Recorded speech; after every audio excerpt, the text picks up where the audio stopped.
Yeah. Finally, it's been a couple weeks. I've been here. Where you been? Not working, no joking. I've been traveling a lot. Traveling. Scattered Chaos back on line. Thanks for joining us. Jeff, always a pleasure to see you, buddy. David, always a pleasure to see you. Yeah, but I have to fucking see you all day long. Yeah, but you don't really see me. That's true. I fogged my window so I don't have to see any of your ugly Are we mugs. having mic malfunctions I don't know. It's kind of weird. just Like jittery? It's been a while, trying to figure out. It has. It feels like it. Well, because the last one I did was by myself. Yeah. And then I did it with Rodrigo the previous week. Right. So we haven't sat in this room together for about 3 weeks. Yeah. This is it's intense. I'm a little lonely. I'm sad. I'm That's here what's- for you. Thanks. I need a hug. Oh my God. It's been that long. It's man. been a minute. I'm so very needy. let's do some little bit of recap before we get to the topic. Okay. So I was gone to Hawaii, spent some time in Maui with family. Got to really decompress, which was really, really nice. Yeah. Um, Maui is a really good de-stressor. It was amazing. I got to give credit to the Marriott Wailea. They were phenomenal. So if you get a chance, go check them out. I'm going to make sure that while this video is going, Tariq is going to put the website so they get some cootage or whatever the word is. Cootage? That was not the right word at all. I don't think so. I don't even know if it Was it Hebrew? It might have been. It might have been. L'chaim. And then I came home, and the next day I went to Vegas for IMEX 2023, which IMEX is the big conference for destination management companies, Yeah. hotels. It's kind of where everybody gets together. There's about 17,000 people. Yeah, your card stack was interesting when I was... Oh, you saw? That's right. Yeah. Thank you for doing that. I Yeah, appreciate yeah, it. no, it was good. Triana and Vicky came with me, and they kicked ass. I was really proud of them. We got to see you two at the Sphere. At the Sphere, I was way jelly, dude. Dude, first of all, I have to say, before that day, I was not a big fan of U2. Really? Mainly because of how they put out their political views and everything. Yeah. Very outspoken. Very outspoken, but credit needs to be given to their musicianship because that shit was dope. Oh, their shows are amazing. The Sphere is this massive, like, Sphere that it's crazy. I don't even know how to describe it. Yeah, it reminded me of, like, remember Soaring Over California? That's what Yeah, the name was dude. called. Yeah, right? Like I was trying to tell the people, and they were like, "What are you talking about?" I was like, "It was California Adventures." California Adventure. Yeah. And so, You smell like the oranges when you fly over the orange so they have this. groves. So they have experience where you can go in and like they talk about the tech, Yeah. and you're sitting there and like you're flying over, and like they have the chairs vibrate, spray water, they change cool. the air conditioning so it gets cold when it's ice. It's really bad. It was pretty That's cool. amazing. Yeah. Then I came home for a couple days, and then went back out to Orlando for the limo show, which we don't Right, need to talk about. right. It was cool. It was a good show.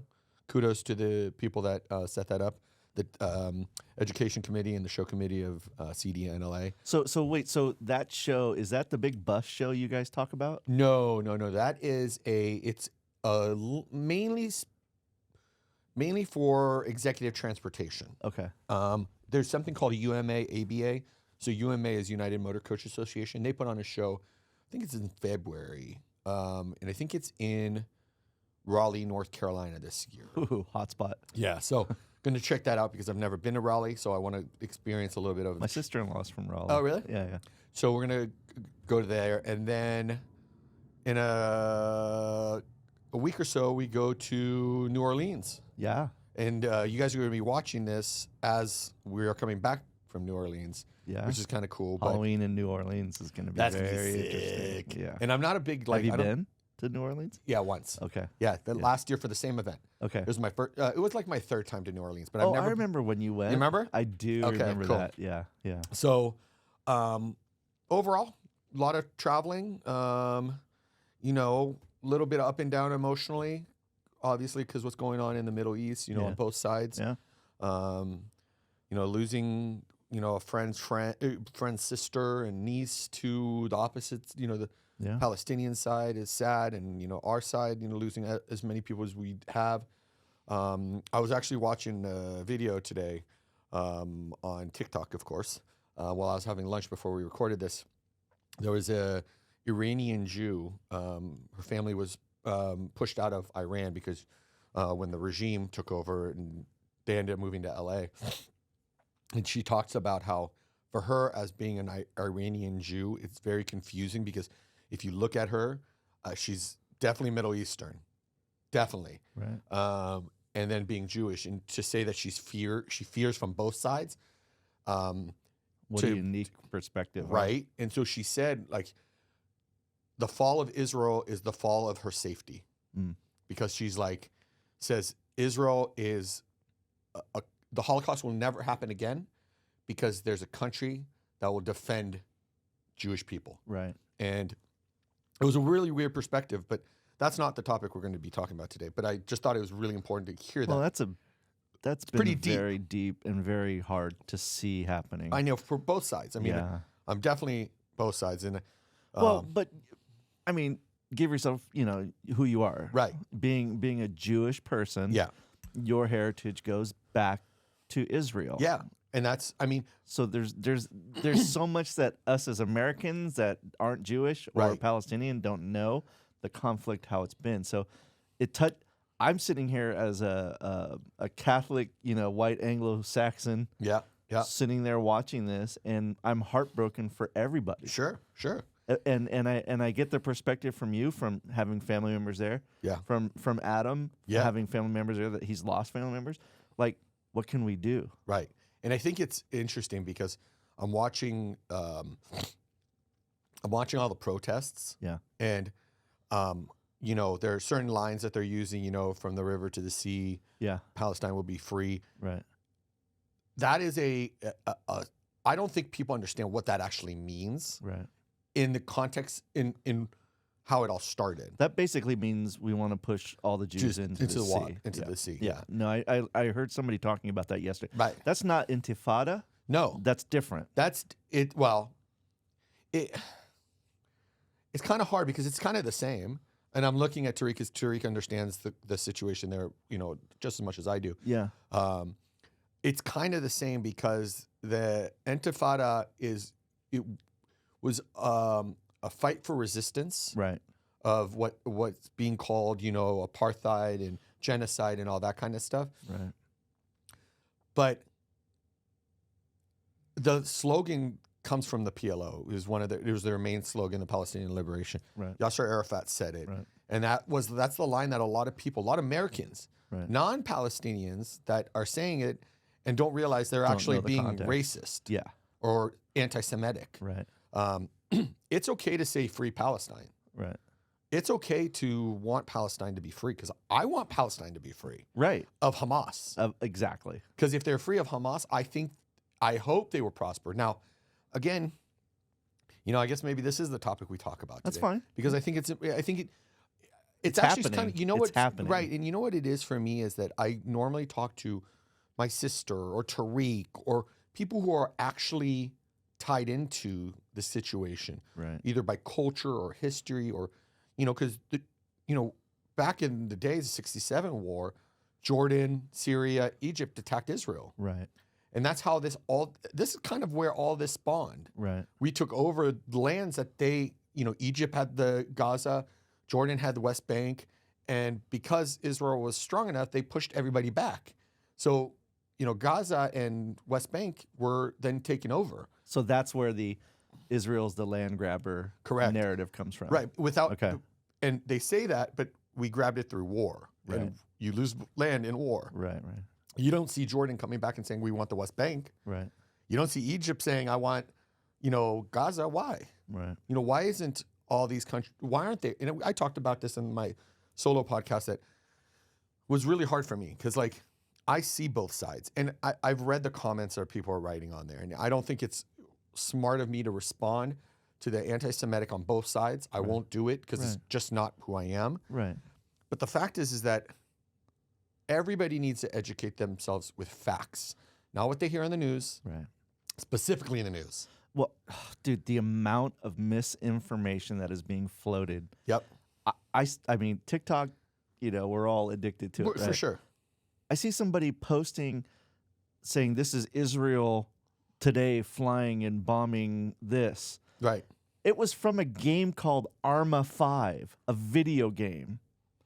And they're putting this stuff out there, and people are commenting like, "Oh my God, this needs to stop." I'm like, dumbasses, video game, Arma 3, stop posting BS. Right, and that's the problem is there's nobody really, for both sides, again, I'm talking about both sides, nobody's analyzing what's being posted. Right. Nobody, the Not at media all. right now is not even fact-checking. Oh, it's free for all. I mean, listen, you know, some people said, well, Israel posted that they bombed the hospital. Right. And then, you know, how do you verify that that's even a verified Twitter account? Right. I could go on Twitter and open up a brand new call, you know, IDF. They're burner accounts. Yeah. Yeah, they're all burner accounts, and people are just floating it, man. Do you think, I mean, listen, Hamas is smart.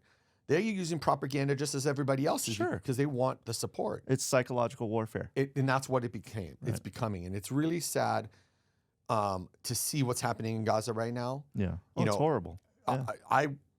You know, I wouldn't want anybody to die, you know. No. But the problem is, you know, everybody keeps talking about what is a reasonable retaliation. Right. I did see, who was it? Somebody, it might have been the spokesperson for the IDF, that major. The guy who speaks English. The guy, yes. He's the might have reservist. been him talking about proportional responses. Right. Like, how do you proportionally respond to coming into Israel and doing what Hamas did? The first thing, decapitating babies, burning babies. Yeah, and you know, again, we don't. You hear in the news, it's you know, they didn't behead, they burnt. It doesn't matter what they did. They did something, it was horrific, right? Like, why is it okay to say, oh, you know, fact check that and not fact check everything else, right? Like, and then it's funny because it's not funny. Hamas did what they did, and they ran right back into Gaza, into the tunnels, right? And they're not sitting out in public. No. And you can't, once they take off their military gear, they look like, you know, and I said this in my last podcast. Well, they were given $10,000 and an apartment to be a part of the attack. Apparently, I saw some interrogations that were recorded by the IDF interrogators of some of the Hamas militants that were captured. Yeah, and they were free flowing with their information, pointing out the guys that are at the top that were giving the orders and all those things. $10,000 in an apartment in Gaza is probably big. $10,000 is probably a year's salary. Right. So does that mean they got to be the people they were and be brutal? I mean, the brutality that took place, like, as an outsider, I've been glued to this because my heart breaks for everybody. Like, for some reason, though, like, seeing the brutality and hearing it, maybe not necessarily seeing it firsthand, right? But hearing it, dude, my heart breaks because, like, kids are at a concert. Kids. Yeah. And now they're kidnapped and they're being paraded around in the back of pickup trucks with their spit on and raped and murdered. And I know I have good friends that are Palestinians. Yeah. And they're not these people. They would never carry out these types of atrocities. They are good people that treated me with nothing but dignity. Right. I have Jewish friends that I love. I have my Muslim brothers here that I love. Same with you. Yeah. We are friends. We are family. We don't push upon each other what our beliefs are. Yeah. We don't say I'm a radical and I'm going to go do these things. Right. You know, but like these guys are genuinely told that they have to go do this to get, you know, wherever they need to go or to get rewarded. They have to go carry out this violence. And I think for me, it was stunning to see the nature of the attacks. Yeah. It really took me back. And I put myself there, put my kids there, like, what would they do if they were in that music festival and all of a sudden they're being shot at and hunted and killed? And there's a lot of audio. I don't know if you've. I don't know if I want to hear it. There's a lot of audio of specifically a couple girls who were at the concert where they called like their dad and was saying that they're after us. And the one said they got shot. And I mean the stories that are coming out now from the survivors. I hope at some point, society is going to listen to these survivors and say, holy shit. Yeah. Again, this is not the Palestinian people. No, it's definitely not. The problem is, and I said this last week, is that we know a lot of Palestinian people. We know a lot of Arabs, a lot of Muslims, and we have all the love for them. Yeah, 100%. And I will always say that if the Palestinian people wanted a democratic life, they would have never brought Hamas in. Right. Now, under PLO, they had a lot more freedom. It sounds like that. Now that I mean, I don't know what's going on in the West Bank. And sorry, I didn't mean to cut you off. No, it's okay. I don't know what life is like in the West Bank, but a video just came out of it was on TikTok again, of course, of a Jewish soldier and a couple that just got married in Hebron, which is in the West Bank. It's near Ramallah, and they were dancing together, Israeli soldiers and Muslims. I've seen similar, To me, that is what we should be talking about. We need to stop giving Hamas all this credit. Right, because that's what they want. They want it. Yeah. The more we talk about it, whether it's good or bad what's that saying? Good or bad press is still press, right? Yeah, exactly. And so it's just crazy to hear these stories. And it's sad to hear the stories on the other side. I mean, can you imagine being at home and you're having dinner and then boom, your house blows up? I mean, like Adam sent me a surveillance footage, and did I tell you yesterday? I heard something. People in a shopping center getting food. Oh yeah, and then it got exploded. Boom, one explosion. They start trying to run for cover, and then boom, the camera's gone. Yeah. I mean, and I'm like, wow, these people were trying to get groceries, kids, moms, and grandparents. And the problem, I believe, and if it's true, again, I didn't fact check. Yeah. If Hamas is using public places as their hideaways and where they're shooting rockets into Israel, unfortunately, there's going to be a lot of collateral. Yeah, there's going to be a lot of collateral. Yeah. And I don't know if have you seen the son of the Hamas? I believe guy so. Who started? He did an address, right? He did an address saying that that Hamas does not care about the Palestinian people. Right. They only care about themselves and exterminating Jews from the world. Was he saying that in defense of Hamas, or no? He was condemning them. Musab Hassan. Okay, and he's the son. And I read his book when he wrote out his book. I think it was in 2005 or something. He wrote a book about being the son of the Hamas, one of the Hamas founders. Wow. And he was part of Hamas for 2 years as an adult, and then realized what was going on. He spent time in Israeli jail, and that's where he actually converted to Christianity. Interesting. And never went back. Okay. And Israel allowed him to get out of Israel with not telling anybody. And he talks about how the fundamental idea of Hamas is to have another Muslim state. Okay. Because in their mind, the more Muslim states, the less area for Jews. Okay. And it's not just Jews. I mean, they kidnap Christians too. Right. And now they're saying, oh, we're going to release, the non-Jews. But did they say that? That's what I heard Interesting. yesterday. Now I don't know if that's true or not. Who knows? But you get to a point where it's just like, why can't we just call it for what it is, a terrorist attack? Right. And Israel's going to have to do what it has to do to defend its country and its people. Yeah, Hamas, Hezbollah, all you could look at in the United States. We have white supremacist groups. We have the Ku Klux Klan. We have all these terrorist groups. Yeah, okay? Domestic terrorist groups or international terrorist groups. Yeah. It's not the whole population of a country. Right. It is a small portion of a population that has been radicalized in some manner. Yep. And the funny thing for me was when they were asking these captured Hamas guys, is that what you've learned? Would Allah be proud of you? Right. Is that what Allah teaches? And to a man, they said no. These things that we're doing, no, we can't do that. And they were quoting scripture back to the interrogators of what they believe in versus what they did, which was polar opposite. Right. And I think we have one of our drivers, Saeed. Yeah. Very religious. I love very that religious. Man. Yeah, he's a great man. Yeah. And from the time he started working for me till now, I always talk to him about the Quran and understanding Muslim religion. Right. And he's always said that a true Muslim is a man of 100% peace. Exactly. Now, he, out of his own mouth, said the Quran describes a period of time that does not apply to time today. Okay. Just like the Torah. Right. The Torah doesn't align with how life is today. Right. About Muhammad having 7 wives and a young daughter, young girl was 9 years old, one of his wives, but those are different times. Right. So to criticize a religion based on the history of it is a very, very, very weird thing for me. Yeah, it's strange because it's just like Catholicism and Christianity. You could radicalize anything. Well, I mean, their comparison to Judaism, Christianity, and Muslim in so many ways. Yeah. I mean, no religion is perfect. I don't know if there's any one religion, and I don't know a lot about Buddhism. Obviously, it's a very peaceful, religion. Right. But for three religions, and specifically talking about Jews and Muslims, to be so intertwined, Yeah. and can't get along. Well, now correct me if I'm wrong. Mm-hmm. There was a time where Muslims, Arabs, and Jews all prayed at the same place, right?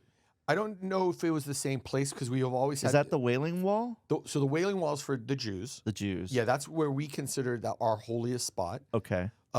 On the other side is Al-Aqsa Mosque, which is what has been referred to a holy site for Muslims. Now, I don't know. I've heard different stories, so I can't speak for sure. Yeah. But I've heard that there's another mosque that's more important, right? Where's Mecca?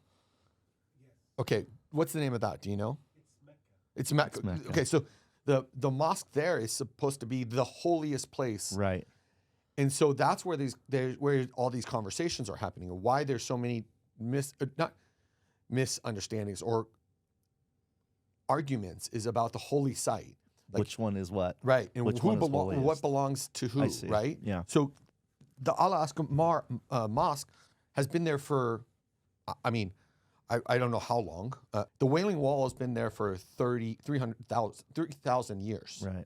It was part of where, Well, the Israelites, right? Jerusalem. correct. Right. Because Right. that's what the Torah said. Right. That was where, Jesus. But that's what the Catholic Bible says too. That's exactly so. Christianity, yeah. And that's where there's this intertwined part of it. Yeah. Our prophets were brothers. Right. And it's like, it almost feels like it's a family fight. Mm-hmm. So the Wailing Wall was first. Yeah.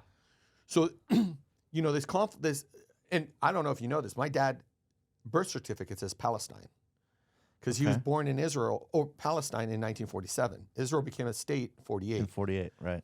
And there's a comedian, his name is Mo Amer. Have you heard him? You have to watch him on Netflix. He's a Palestinian guy.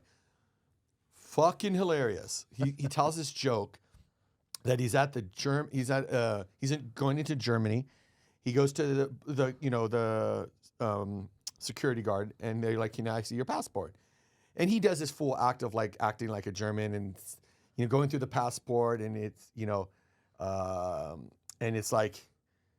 He says like, "Oh, this is not a passport." He says, and he's like, "Where were you born?" He says, "My family's from Kuwait." He says, "So where's your Kuwaiti passport?" He says, "I don't have a Kuwaiti passport because I'm Palestinian." And he's like, "Okay, well, what's this say? British, he's, and he goes into this like joke saying basically it was British's fault that they can't have a fucking state. And it's the joke he tells, and I mean, I don't want to pull it up because copyright. Yeah. But dude, every time I see it, I think about that. Yeah. But I think you have it's like a family fight, right? Yeah. Because families fight all their the time. lives, Yep. all their lives, Yep. right? Yep. And it's much bigger than that, obviously. Of course. We're not trying to diminish the struggle, no. but it is like that. Right. It is like that type of a squabble. This is an all-out war now. I mean, at this point, there's no, like people are saying in the comments, there's no time for talking. And it's got to. Hamas does need to be gone, right? But without hurting. But the civilians, yeah, that they're using as human shields. I mean, Adam, when I spoke to him, he goes, I know where every one of those tunnels are. Right. He goes, there's tunnels all underneath the Gaza City, Gaza Strip. Yep. He says they hide in them. They do. Yeah. They showed videos of them with the rockets along the wall, that they store their rockets in the tunnels underneath the city. Yeah. This is not a secret, right? No. Israel knows it, is going to root them out. I wouldn't mess with Israel, me personally. And that's what Hamas, the son of Hamas, the founder said, Like, why would you go mess with the second strongest military in the world? Yeah. For being as small as Israel is. Oh, their technology is at the forefront of everything. And they're right on par with us militarily. Oh, for sure. It's because I think we get a lot of weapons and ideas from Israel. Well, yeah. Like they're, like the Uzis and all the different guns. Research they do is state of the art. And then on the other flip side is, America does a lot for their allies. And I could understand where people are getting frustrated. I got frustrated with America dipping their nose into Ukraine. Mm-hmm. Not more than the fact that, like, we have so much problems here that we need to be fixing kind of this problem here. Yeah. I won't say that I agree that America gives money to Israel. I understand why they're backing Israel because of just the relationship. Yeah, the political ties, the monetary ties. I mean, a lot of money. We're allies. We're allies. Ukraine, to me, was a war that I didn't understand because Ukraine has never been a topic of conversation that I know of. Well, back, Ukraine's always kind of been in the middle of things, and Russia's always wanted to re-annex them and take them. Right. In a way, it's similar, just in a different part of the world. The world. So, yeah, man, it's. But see, here's what you made a comment. I know you didn't mean it this way, but the comment was it's similar. Where I don't think it's similar is that Russia wants to take over Ukraine. Right. Israel does not want to have anything to do with Gaza or the West Bank. If they wanted to, they could. Sure, absolutely. There was, they're doing all these TikTok lives, and these guys are, some Israelis and some Arabs are yelling at each other saying, and one of the guys says, if we really wanted to take over, if we really wanted to wipe Gaza off, we could. It could happen in a finger snap. Yeah. But that's not what we want. Right. What we want is peace and freedom. Right. So that our families don't have to be scared to live near the border. Right. And it's coming out that festival was actually a peace festival for unity between Arabs, Muslims, and Jews. Specifically, they did it down there. And I don't know if you know this also, the people who hosted it were Brazilian. Oh, wow. It's a guy out of Brazil who does these concerts for peace. He's Jewish and planned it. Wow. And, you're starting to see all these victims come out from all over the world. Yeah. And the fact of the protests are just killing me. It hurts my soul because when you're looking at the crowd, it's kind of sad. And I'm probably going to bite myself for saying this, but I'm going to say it anyway. Kind of reminded me of a lot of the BLM protests, where you saw a lot of people covering up their face, a lot of Caucasian people who have no idea the struggles on both sides. Right. And then you have obviously the people who are from Palestine who want to be free, who are living here, and it's like you have the freedom that they don't, because of the government. It's a totally different it just baffles me, this whole protest thing. Obviously they have the right to protest. Sure. I don't agree. I mean, there's a lot of things going on in Congress right now. They're talking about, I think Marcos was the one who came up and said, if you are here on a student visa or you're here on a passport visa and you're out and protesting this, your thing gets revoked and you go back. Wow. Because there are a lot of people saying that they're only allowed to do that because we've allowed them their freedom. Right. They came here for freedom. Right. And you want to fight about persecution that you left? Yeah. That's the thing that I don't get. Yeah, it's hard to comprehend. And I'm not saying that I will. You can't have your cake and eat it too, type of thing. Great. Exactly it. Yeah. I mean, and listen, at the end of the day, no, all humans are deserve to live. Absolutely. But if you're a terrorist, I don't consider you human because you're doing inhumane things. Yeah, and to categorize it even down to like a macro level, it's a very small segment. Very. Black Lives Matter, it was at one point deemed a domestic terrorist organization. Yep. It went from being a very good concept of gaining racial equality, awareness and justice for Black people, right, to becoming this anti-government, I guess like an Antifa type of thing. Yep. To violence, to killing people, to to inciting riots and insurrection type of behavior. Again, small segment. Yeah. I think the founder of BLM or something's going to prison or was just indicted for some money Fraud. thing. Yeah. Some fraud thing. Yeah. It's good stuff. Yeah. 6 mansions later. Yeah.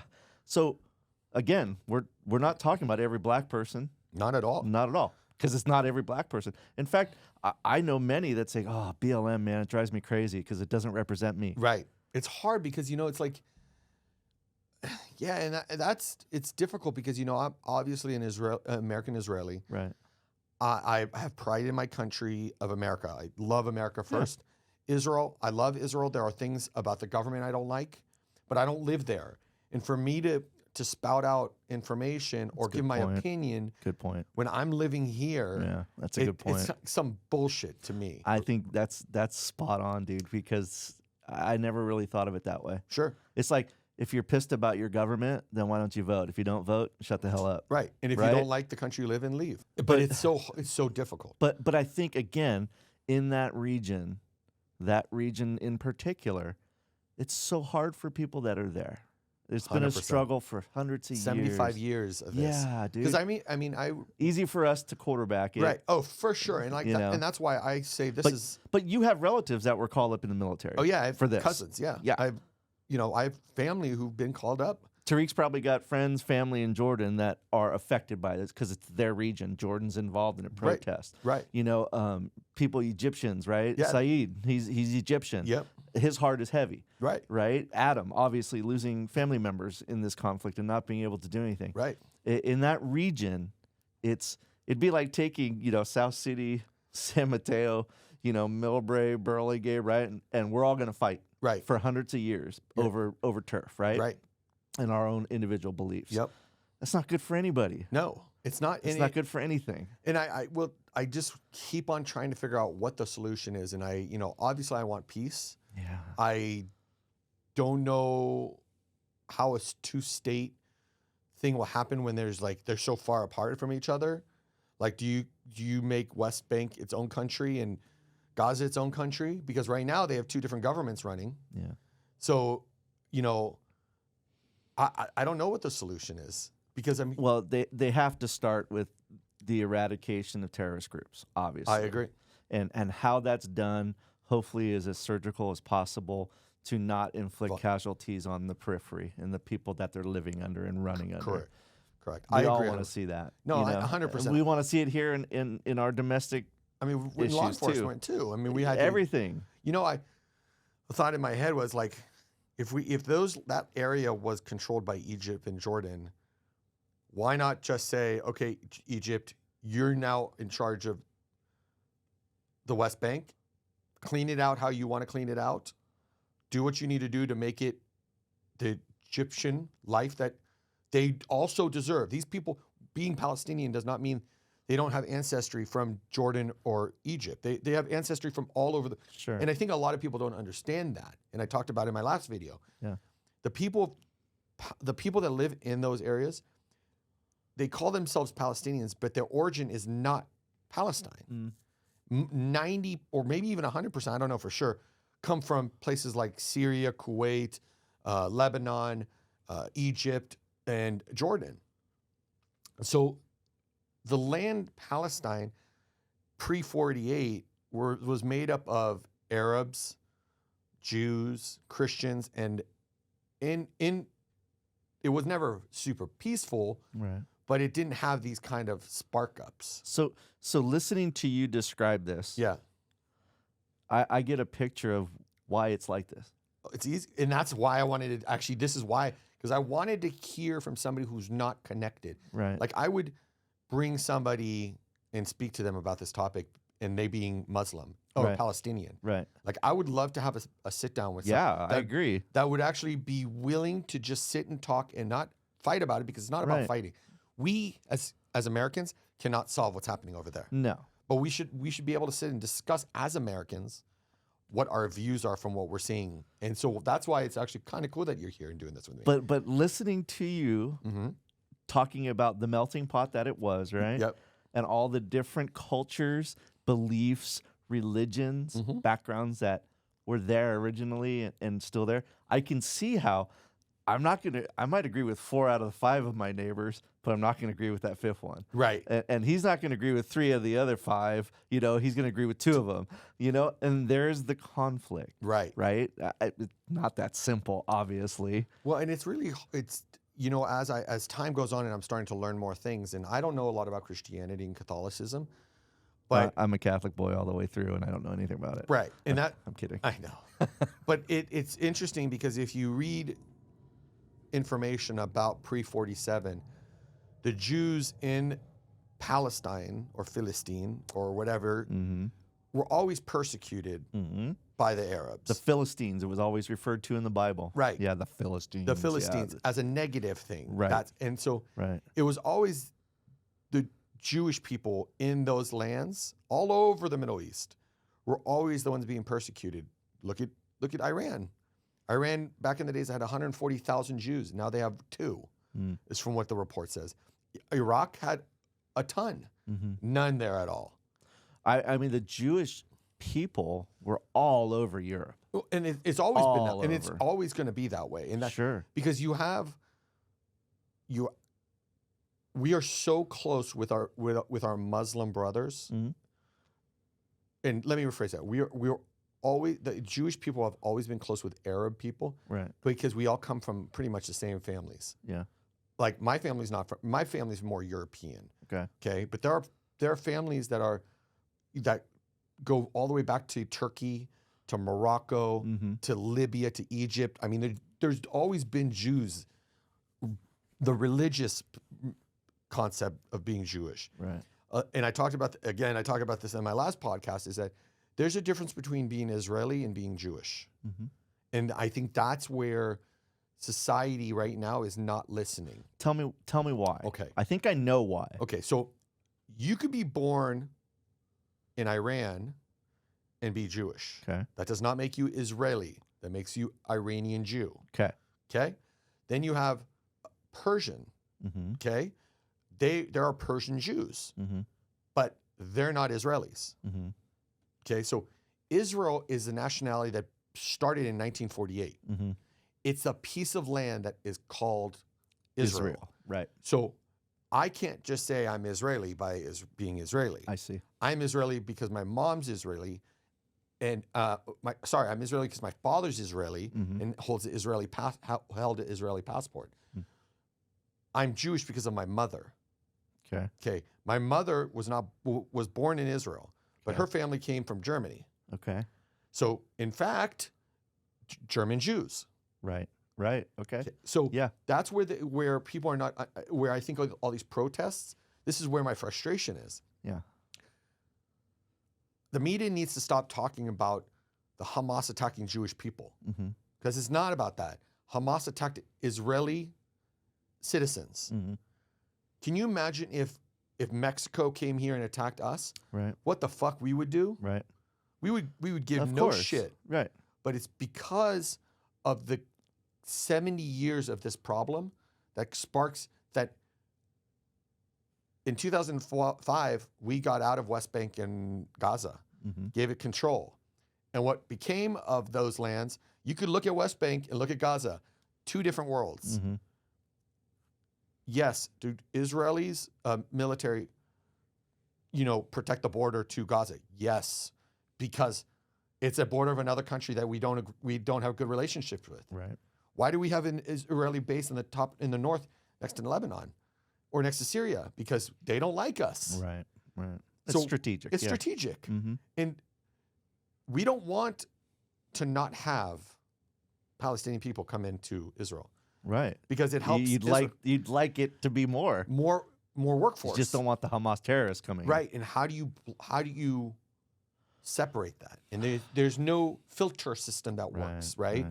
And I again will say this: I want nothing but the Palestinian people to have their own country that could develop so that the future is bright. Right now, the future is so dark and so grim. It's not fair, especially to these kids. And seeing these kids on TV, it breaks my heart. Yeah. But it also breaks my heart that 200 people, 225 people, men, women, and children were kidnapped.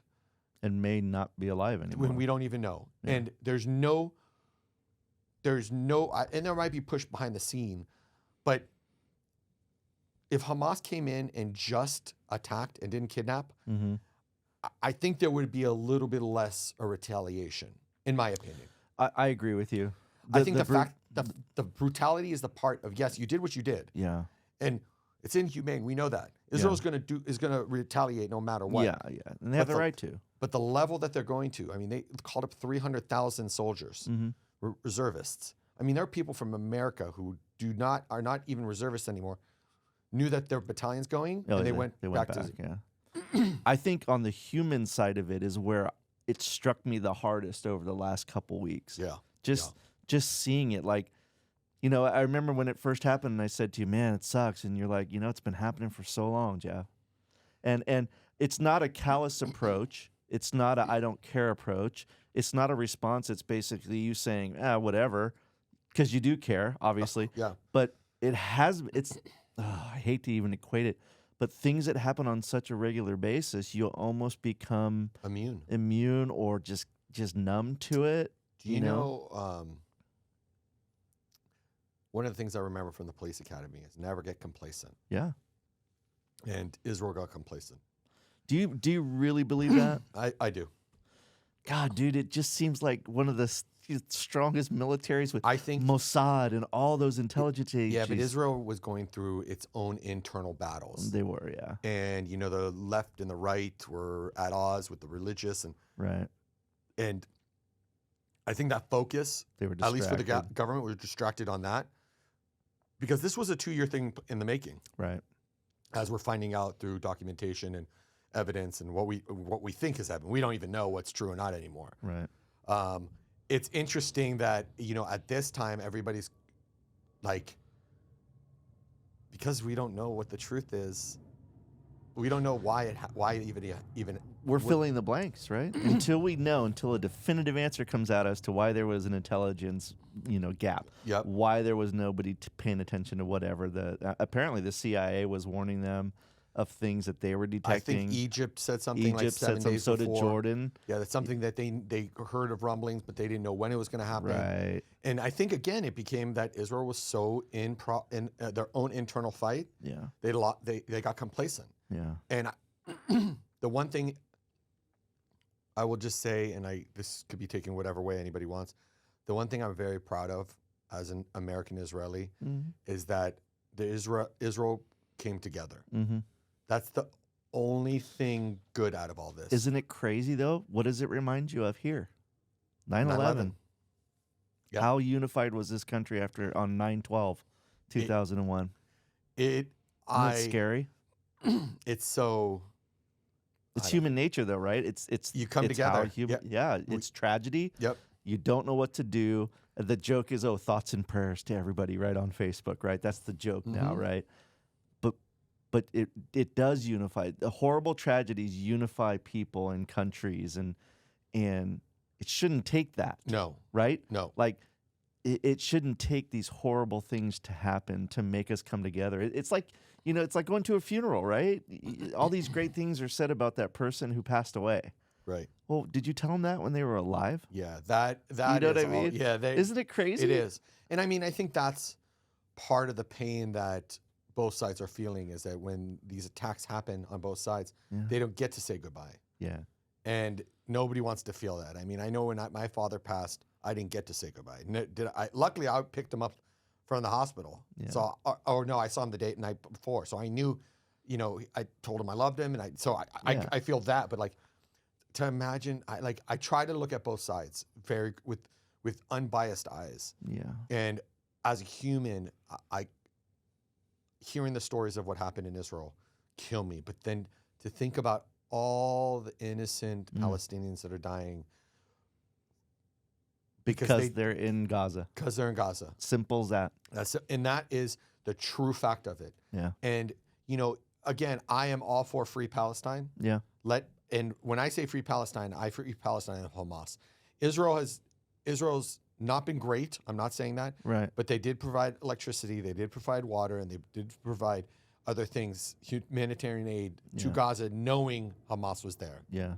And I think America's doing that now, right? Some stuff's coming in through Egypt. I think. It's not a lot. It's not enough. It was like 8 trucks, and they say, but Egypt's scared that they're going to have the same problem. Yeah, that's why potentially. Jordan's president said we're. Yeah. Or King Abdullah said, you're not coming into. You stick to your problems because they know that if they open the door completely, they're going to have the same problem that Israel's dealing with. But every country in that region and countries out, we have a responsibility as humans to try to help those people who are innocent. I agree. Both in Israel and in Palestine. And I think there is an effort.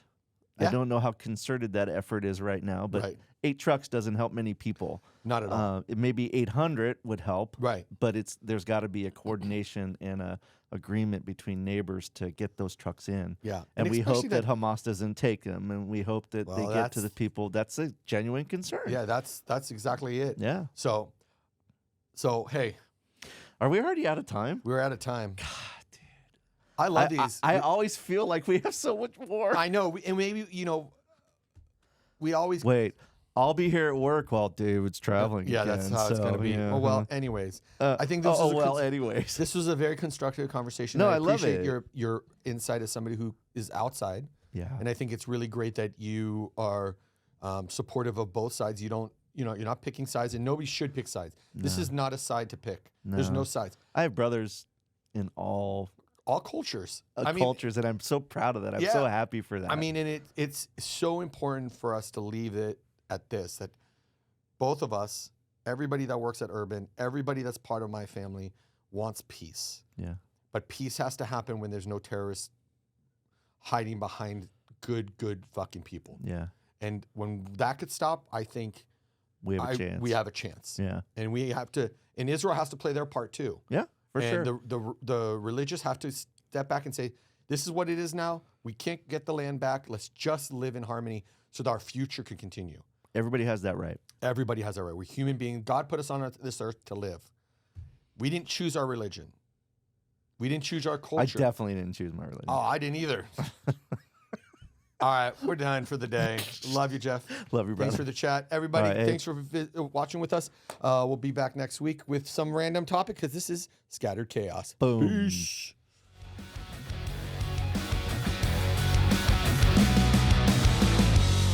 Nice.